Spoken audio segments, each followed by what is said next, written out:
Good morning students. आइए अब हम NCERT मैथ्स चैप्टर 2 एक्सरसाइज 2.3 का फोर्थ क्वेश्चन करते हैं। इसमें हमें एक बहुपद px दिया गया है जिसे हमने किसी बहुपद gx से भाग किया तो भागफल और शेषफल qx और rx आए जो कि हमें दिए गए हैं। हमें ये बताना है कि वो gx क्या है, यानी हमने इस px को किससे भाग किया कि भागफल और शेषफल ये दोनों आए। फिर से समझ लीजिए, हमें ये बताना है कि हमने इस px को किस बहुपद से भाग किया कि भागफल x-2 आए और शेषफल -2x+4 आए। तो विभाजन एल्गोरिथम से हमें मालूम है कि px बराबर gx गुना qx प्लस rx। ये देखने में आपको लग रहा होगा कि ये क्या लिख दिया मैम ने, लेकिन ये हमने फर्स्ट चैप्टर में यूक्लिड विभाजन एल्गोरिथम उसमें भी लिखा था, लेकिन ये बहुपदों के लिए लिखा गया है। वहाँ अंकों के लिए था, साधारण पूर्णांकों के लिए। अभी आप देखिए, जैसे 24 है, इसे आप 5 से भाग करते हैं तो 5 चौके 20, शेष बच गया 4।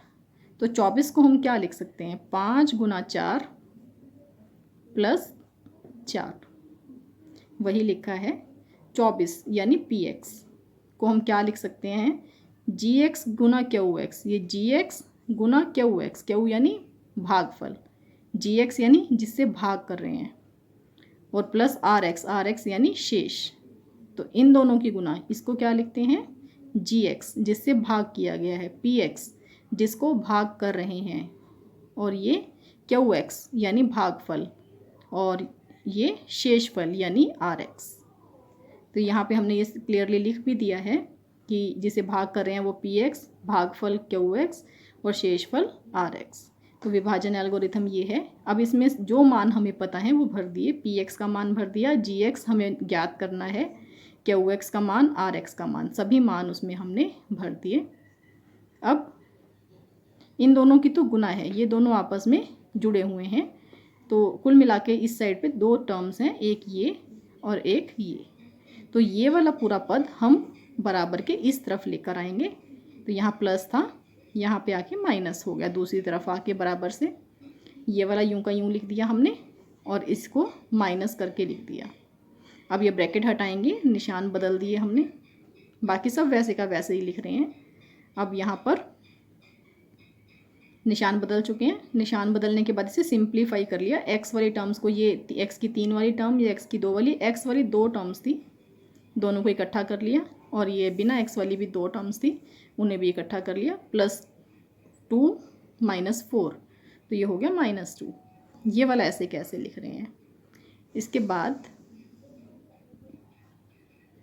ये लास्ट लाइन थी पहले, ये जो x-2 है इसे हम इस तरफ ले आएंगे बराबर के, तो ये दोनों गुना है, इधर आके भाग में हो जाएगा, इसके नीचे आ गया, यानी gx की वैल्यू ये आ गई। अब भाग करना है इसे x-2 से, भाग हम पहले वाले क्वेश्चंस में सीख चुके हैं, तो उसी तरीके से हमने इसे भाग किया। x की 3 - 3, x की 2 + 3x-2, ये टर्म है ये वाली, इसे x-2 से भाग करना था, ये भाग कर रहे हैं। भाग हमने किया तो x की 2 - x + 1, ये आंसर आता है भाग करके। ये भाग आप बिल्कुल उसी तरीके से देख सकते हैं जैसे मैंने आपको सिखाई है पिछले क्वेश्चंस में, क्वेश्चन नंबर 1, 2, 3 सभी में हमने इस भाग का जिक्र किया है। तो इसे आप अपने आप भी करके देखेंगे कि क्या यही आ रही है, इस तरीके से आपको करनी आई कि नहीं आई। तो ये आ गया x² - x + 1, तो ये gx की वैल्यू है। ये देखिए, इन दोनों को भाग करके जो आंसर आता है वो gx है। तो भाग करके आंसर क्या आया, ये भागफल। तो यानी gx की वैल्यू क्या है, x² - x + 1, यानी हमने px को किससे भाग किया था, x² - x + 1। तो बहुत इंपॉर्टेंट क्वेश्चन है ये भी, इस क्वेश्चन को भी आपने विशेष रूप से बहुत अच्छे से करना है। अब इसका लास्ट क्वेश्चन, क्वेश्चन नंबर 5।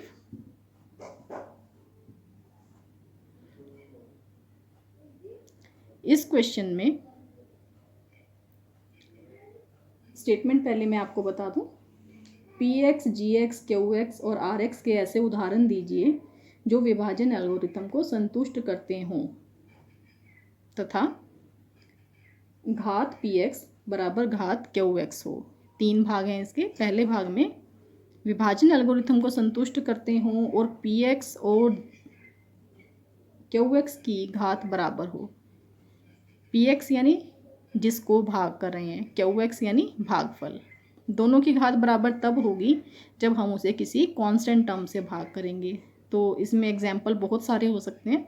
हमने अपनी तरफ से मानना है। px तो हमें मान लेते हैं, ये मान लिया हमने px, और gx को हमने 2 मान लिया। तो जब हम भाग करते हैं, भाग साधारण तरीके से हमने किया, जानबूझकर ऐसा लिया था जिसमें से 2 कॉमन आ जाए। तो 2 कट गया, भाग करके ये आंसर आ गया। तो इसमें हम देख सकते हैं कि px की घात भी 2 थी और qx की घात भी 2 है। अब हम इसका सेकंड पार्ट करते हैं। इसमें हमें qx और rx की घात इक्वल करनी है। qx यानी भागफल, भागफल और शेषफल की घात बराबर होनी चाहिए। ऐसे बहुत सारे एग्जाम्पल्स हो सकते हैं, लेकिन उसमें से हमने ये 2 एग्जाम्पल लिए हैं। px मान लिया हमने x की 3 + x और gx मान लिया x²। तो हमने इसे भाग करके दिखाया। आप देख सकते हैं कि इसकी घात भी 1 है और इसकी घात भी 1 है, यानी भागफल और शेषफल दोनों की ही घात 1 है। तो इसमें बस हमें इतना ही करना था कि ऐसे 2 उदाहरण देने थे, px, gx, qx, rx के ऐसे उदाहरण दीजिए ताकि घात qx और rx की बराबर हो। तो ये देखिए qx और rx, ये qx ये rx दोनों की घात बराबर है। तो आप अपनी मर्ज़ी से कोई भी एग्जाम्पल ऐसा ले सकते हैं जिसमें भाग देने के बाद qx और rx की घात बराबर आए। इसी प्रकार इसका थर्ड पार्ट है। इसमें भी हमें एग्जाम्पल ही बताना है px, gx, qx और rx का, ताकि rx की घात 0 हो। rx यानी शेष, जो शेष बचेगा उसकी घात 0 हो, मतलब वो एक कांस्टेंट टर्म हो। तो उसके लिए हमने एग्जाम्पल लिया, px ले लिया x की 3 + 1 और gx ले लिया x की 2, भाग करके दिखाया। तो qx आ गया x और rx आ गया 1।